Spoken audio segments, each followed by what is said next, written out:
Politika misy amin'izao ankehitriny izao enjehina mafy ny ministra fanirisoerinaivo mba ho kivy amin'ny fanavaozana izay tiany ity fitondrana fanavaozana ity atao ho iny sasany ka ny pitsopitsony mahakasika an'izay ny fakafakaina amintsika atao anatin'ity vidéo ity ka dia manasantsika rehetra anaraka an'ity vidéo ity hatramin'ny farany.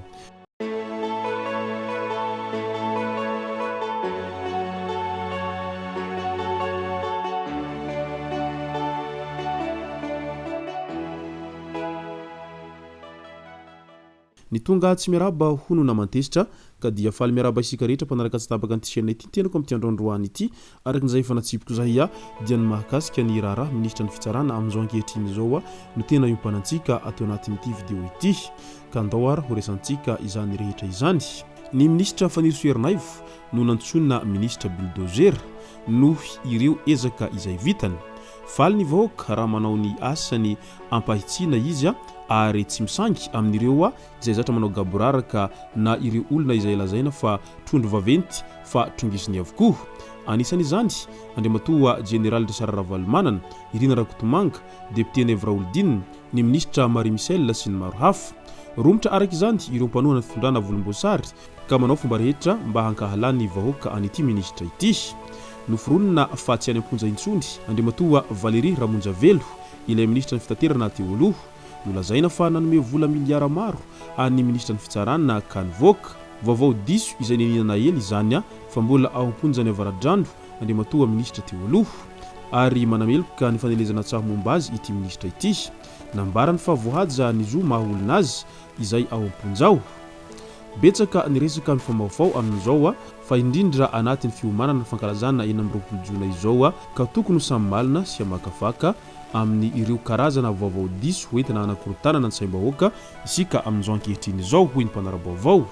Mazava ny nambarany ministra ny fitsarana efa mandalo eny anivon'ny asamboamiera ny antenimiram-pirenena hoy ny ministra ny fitsarana fanirisoerinaivo rehefa nanontany teo anivon'ny androm-panjakana io araky ny nambarany hatrany. Hotratra ao anatin'ny fivoriana ara-potoana eny amin'ny tenimiram-pirenena ny fanadihadiana izany rehetra izany araky ny fanazavany satria ny fanenjehana ny andriamatoa Andry Rajoelina no antony nahatonga an'ireo olona izay nametra-panontaniana tao anatin'ny izany rehetra izany amin'ilay hoe misy ve ny fanenjehana andriamatoa Andry Rajoelina amin'izao fotoana izao sa tsy misy izany fanenjehana izany. Etsakilan'izay hita mihenjandroa ihany koa ny tady eo ministra ny fitsarana sy sombam-bahoaka Rajerson Antoine amin'izao ankehitriny izao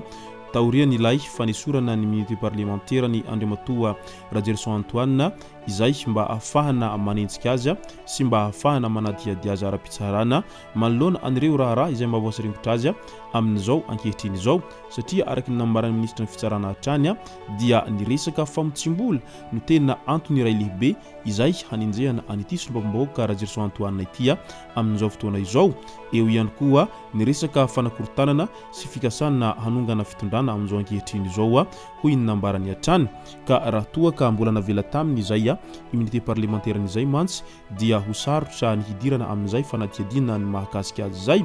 ka izay no antony nahatonga ny fanesorana an'izay immunité parlementaire izay mba ahafahana manenjika azy ara-pitsarana ary mba ahafahany ireo mpanao fanadihadiana sy ireo mpitsara miasa malalaka eo anatrehany izany rehetra izany fa tsy misy an'izany hoe fanenjehana fahatany izao fotsiny araky ny nambaran'izy ireo fa matoa misy izay fanenjehana izay dia misy antony lehibe ao anatin'izany rehetra izany ary natao izany rehetra izany ho izy ireo mba hiarovana ny fitondrana amin'izao ankehitriny izao ary mba tsy hampitebiteby lava ny mpitondra amin'ilay hoe hoisy hamono foana na koa hoe hoisy anakorotana lava foana eto amin'ny tany sy ny firenena satria ny fanavaozana tena izy no ilaintsika ary maro amintsika no tsy mahazaka miaina ao anatin'izay hoe fampanarahan-dalàna izay ka lasa mamorona an'izao karazana zavatra maro isan-karazany izao mba hanaratsiana endrika ny fitondrana izay mijoro amin'izao ankehitriny izao hoy ny mpanara-baovao ka mety ho antony izany rehetra izany no mahatonga an'ireo olona sasany izay tena mankahala fatratra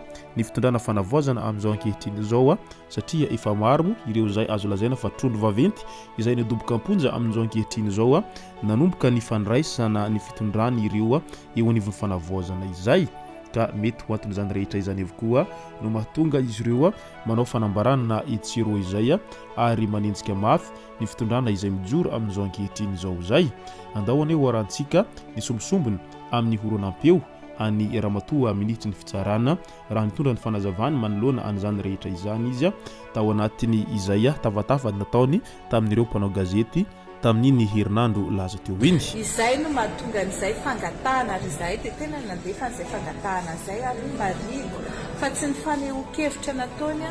no anenjenany député Rajerson Antoine fa nohony mahavoaroroy anazy ao anatina famatsim-bola fanakorontanana eto firenena ary mba hanaova mba hafana manao fanadiadiana azy no hanaovana an'izay main levée izay lasa ny fanavozana ndramato ministre fa ohatra ngamba ka no enoko tsara ny fanambaran'ny filohan'ny fanavozana dia milaza izy fa tsy misy olona na iray azany ka tsy azo enjehana na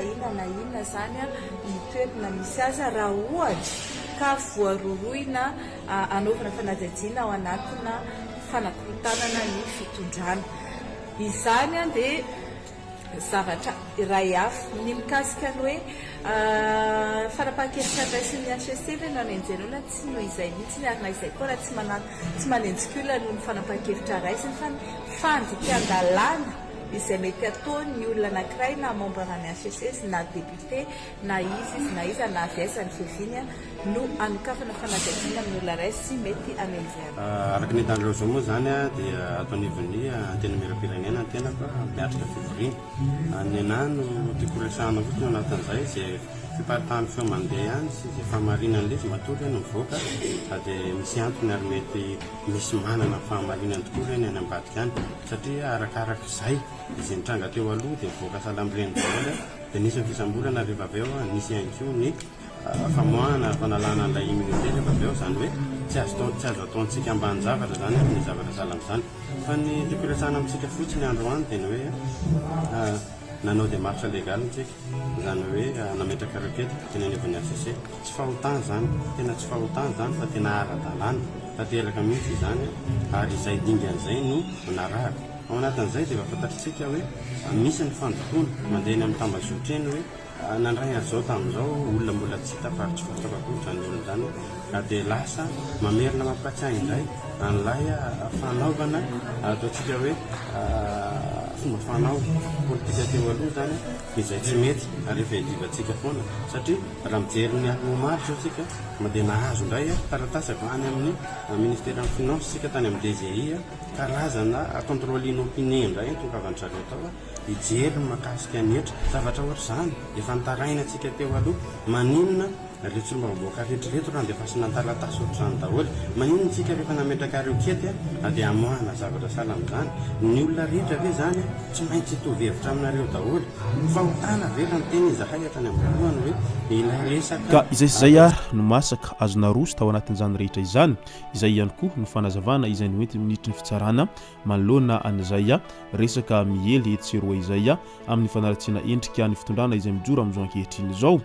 ka dia misaotratsika rehetra nanaraka an'ity vidéo ity hatramin'ny farany azadino ny milaiky ny vidéo antsika ary tsarovatrany ny miabone misainina antsika mba hahafahanareo manaraka sy tapaka ny vidéo zay lefa nahita isan'andro tomboko lasy tomboko vavy mankasitraka dia mirary soa